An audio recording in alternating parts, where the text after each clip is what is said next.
We are here with Cabrini men's lacrosse team head coach Steve Colfer, senior Jordan Krug, and junior Tyler Kostack after today's 18-5 win over Springfield in the third round of the NCAA men's lacrosse tournament. Coach, you want to start with an opening comment today? Sure. Obviously, big congratulations to Springfield for a heck of a year and what a run they were on. I don't know how many of their last couple games have been in overtime and double overtime. You look back into the regular season, the conference playoffs, and the game that they won the other day in dramatic fashion. So, great year for them. And Coach Bugby and their program is run so right, and it represents all the things that, as a program that we emulate and try to be like. So, congratulations to them on a great season. For Cabrini, obviously a great overall game and really an impressive second half. I thought the defense really clamped down in the second half, led by Riley White's saves and really just kind of mixed and matched defenses and really really did make it comfortable for Springfield in the second half. I think holding them to 3 goals after giving up 5 in the first half. So I thought that was and then the offense really finding the back of the net in the second half, more consistently. I thought we had good shots in the first half. We just weren't.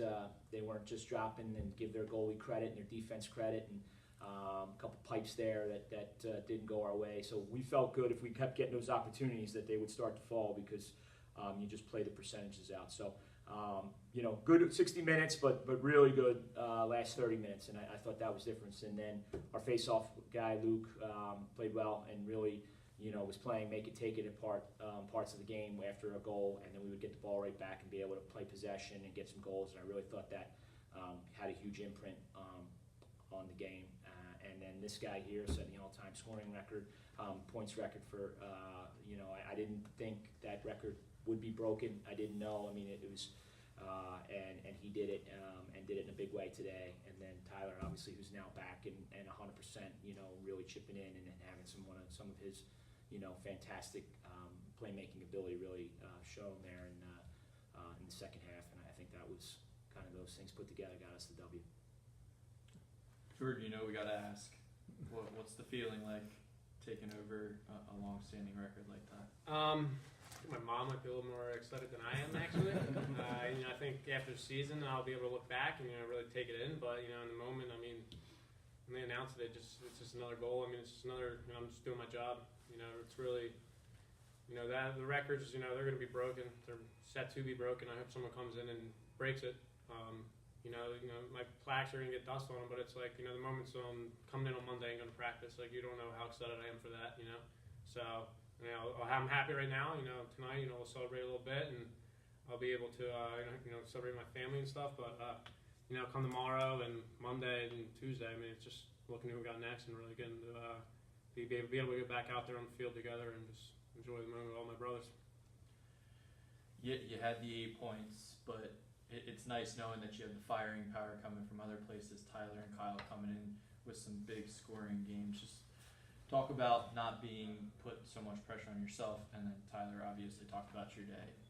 Yeah, I mean, I felt good. I definitely feel great to be back with my teammates, my coaches. There's nothing else I can ask for than being back with my team on the field and just trying to contribute. Each point tallies up, and everybody's getting theirs. So it's good to see each point adding up slowly. The first part of the question. It's awesome. I see teams where they might have 1, 2 dominant guys, and then our defense knows we're going to put our best 2 poles in them, we're going to slide in them early and everything, and then teams kind of crumble. And with us, I mean, feel more than likely to shut me off. Feel more likely than to send more guys because I'm just going to move the ball and I know those guys are going to finish the ball backside. And we got a great group of guys who they keep on working, keep on fighting, and we feed off each other. And I think it's just this kind of energy going around right now that I don't see it stopping anytime soon. So. I'm really grateful to have all these guys in my back, and I got their back every second of the game. So. And one thing I'd add to that is looking at the stat sheet, we had 11 turnovers. And it's really been a point of emphasis in practice, limiting the turnovers and creating some different learning tools and learning reinforcement tools on not to turn the ball over in practice, i.e. sprints and 17s and 33s and all the fun little sprint stuff that we do. So it's really been a point of emphasis probably over the last month or so to cut down on our careless turnovers in practice. Reward the defense for caused turnovers. We want them to be aggressive and know that if they're making plays in practice, we want to reward that. But, you know, the unforced turnover we have really focused in on and tried to penalize and teach that we can't have that because that ends seasons. And those possessions you don't get back. And I look at the stat sheet, you know, we were plus 10 in turnovers in terms of their 21 to our 11. And how many of those turned into goal scoring opportunities or actual goals. You know, we won't know until we go through the film, but, you know, that has been a point of emphasis. So, and these two guys are part of that process in practice. So proud of that, proud of them for that. So, from a player's perspective, it seemed it was like a back and forth game, seesaw. For Springfield kept answering the bell every time you guys scored. Was there a point in the game where you guys just really changed, like where you really put your foot down, when you guys really like took advantage of your opportunities? I think it was kind of really halftime. I mean, we knew. I mean, we know how many shots we had in the first half, and too many. You know, that we didn't finish, right? So we knew we were getting the looks, and we were hitting guys, and we were getting assists on these looks too. So we just realized, you know, we had to bury the ball, and we just knew it was coming. And, you know, he got on our ass, and he, you know, let us know, keep it going. Like, they're gonna fall. We just got to shoot better, shoot smarter, have our composure, and I think, you know, right at that moment, right at the third quarter, you know, they were real athletic and really fast, and they were keeping up with us. And I knew, you know, it was going to be a little bit different than our past, you know, 10 games or so, you know. So I think it was, you know, start of the third quarter, really, we got that little vibe going, that little mojo that we knew was we carried the rest of the game. Yeah, I told the guys at halftime too. We were up 1, you know, 6-5. I said 0-0. We had to have that 0-0 mentality, and each goal was adding up.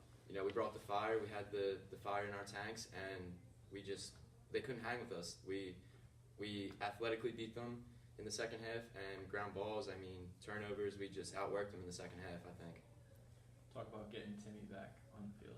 yeah, I mean, it's, you know, I would never have thought that was even a possibility, you know, 3 months ago, looking at that x-ray. But, you know, as much as it is as a physical presence, as an emotional lift to see him out there the last couple of days at practice and you know, as he's continuing to feel better and just be part of it again, I think it's special for him. Obviously, it's special for these guys, and you know, I'm excited.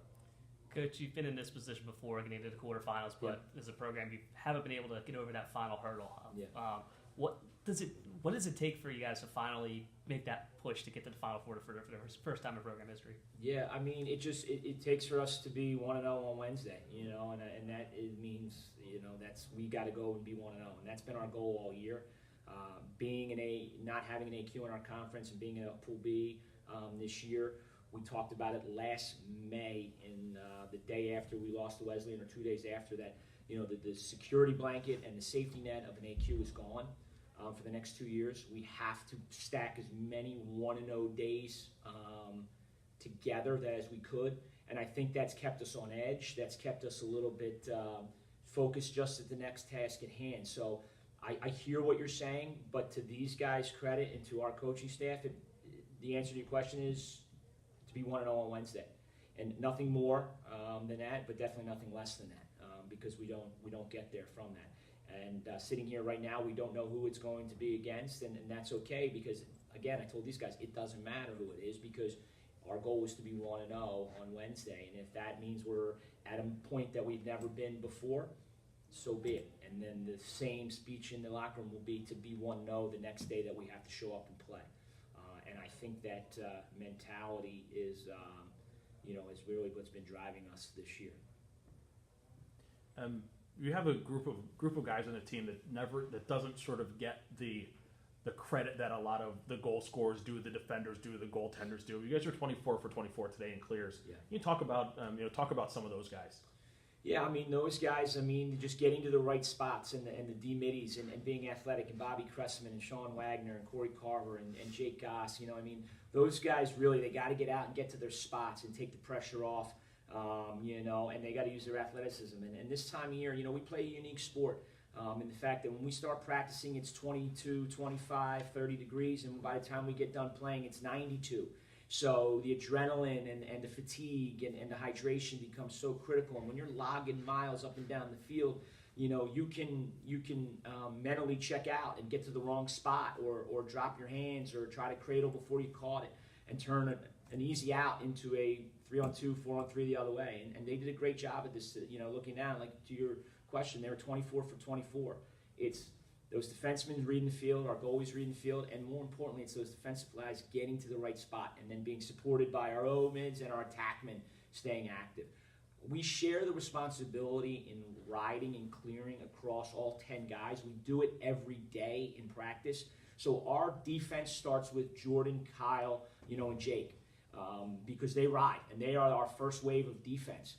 And we really have a mentality that riding and clearing is such a critical part of who we are. And every time someone kind of suggests maybe we should back off on this and do less of this, I fight it, because I think it's just such a big part of who we are and part of our DNA. And I think it's just, it's having these guys play to their training, and doing that type of stuff. And those guys are critical. And the LSMs and Nikki and Kyle Myers and those guys, are a big part of that clear too as well. So. Yeah, bottom line, I think Bobby Cressman's the best defensive mid in the country. I agree.